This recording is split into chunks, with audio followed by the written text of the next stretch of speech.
নমস্কার, আমি অরবিন্দ নস্কর। প্রতিদিনের মতো আজকের আপনাদের সামনে একটি ছোট্ট নিউজ নিয়ে এসেছি, আপনার মনোযোগ সহকারে শুনবেন।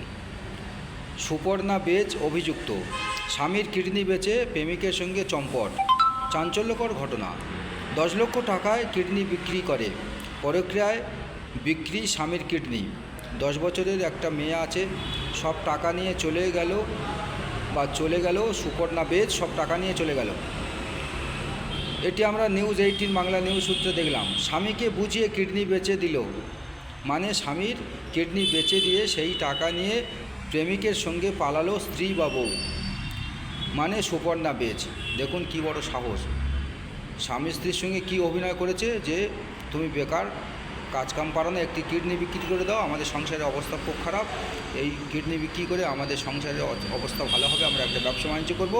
তারপরে বিক্রি করার পরে সেই টাকা নিয়ে চম্পট দিল প্রেমিকের সঙ্গে।